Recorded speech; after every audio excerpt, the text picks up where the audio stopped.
team, Katie here from Equestrian Movement, and today I wanted to share with you a little bit of body language because Rabbit is so good for body language cues.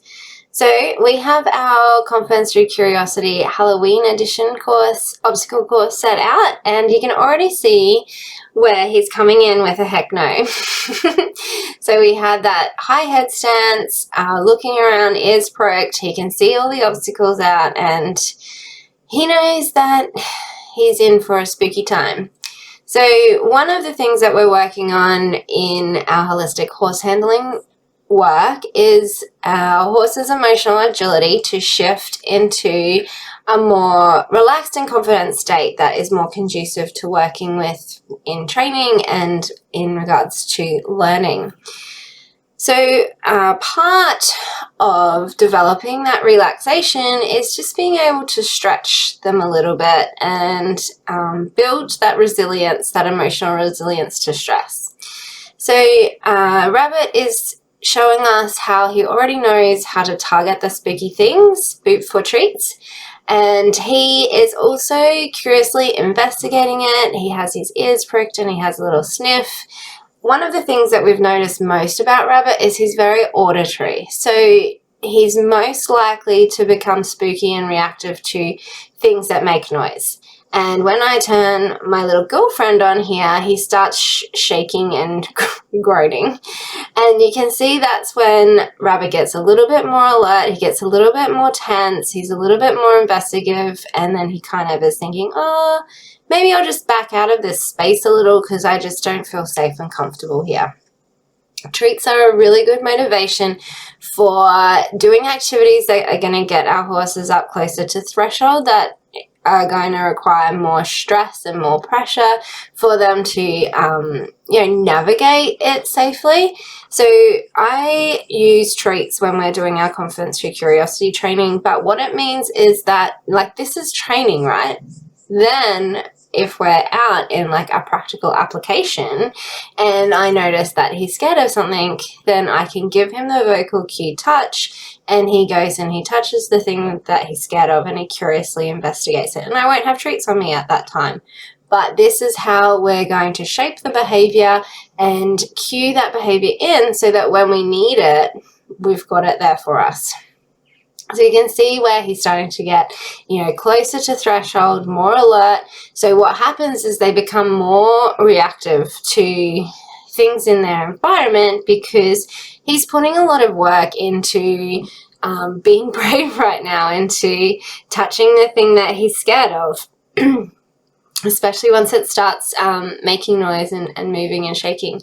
As he walks away, you can see where he lets go of some of that tension. The head comes lower, the shoulders start picking up a little bit, the tail swishes, the ears relax, and then we're over to the balloons. And again, you can see the confidence in knowing what to do with the thing that he's scared of. We touch the balloon. The balloon is the thing that moves. That's what makes it scary, blows in the wind, and then they like rub against each other, so they make a squeaky noise. So part of the goal with our Confidence Through Curiosity is giving the horse the confidence to go, hey, that thing has me a bit unsure. I'm going to go have a look at it, test it out. This is a cue of, he's just needs a little break from the stimulus of all the scary things. So the eye contact is a really good indication of when your horse is starting to get overwhelmed and over threshold. And he gave me a nice little check in there with the licking of, I just need a little cuddle because this is a lot for me to process right now. And then he's right back into it. Okay, I'm ready. Let's earn some treats. Let's touch these balloons. Boops for treats. And so we lose that eye contact there where he's processing some of that stress and the tension. You can see the way that he's shaking his tail there, starting to shake some of that fear tension out of his body. You get the tail swishing and then the little wiggles of the ears. And so he's giving us some nice little relaxation cues. Again, he's showing us the confidence to investigate the thing, the object that is scary, And he's giving me a little check-in here. I need some cuddles. This is a bit overwhelming. I just need some emotional support to stay in that state of relaxation and to have that self-regulation and emotional agility. Okay, I'm ready for treats. Boot for treats. And then we're going to get our little mummy on the go, and he goes towards him, and he's also making noises as well. And so you can start to see now where his fear starts to build and that tension starts to build. And he's going to take himself away from the scary thing. So this is a good indication of a horse that does have confidence in its handler, because it's not just like completely having a meltdown, losing the plot and running away. Still investigating this scary thing. Also helps that he has confidence in this environment as well.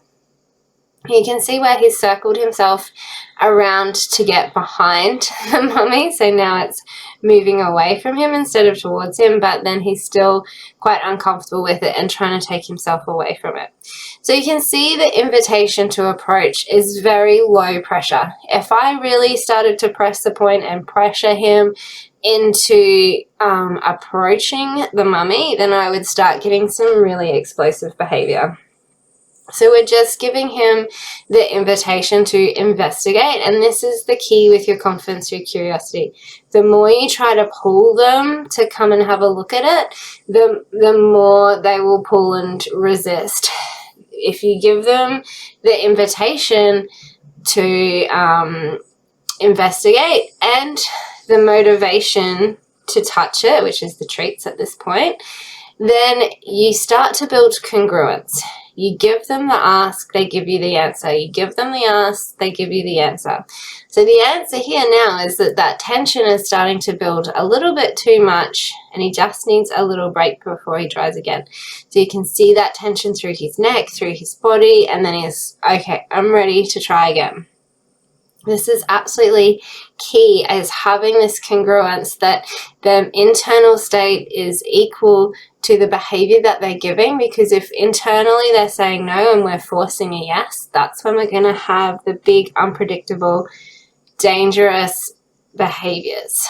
So we're allowing him to engage with the exercise and tell me when he needs a little break and when he's ready to go again. That's it for me today. Until next time, happy trails.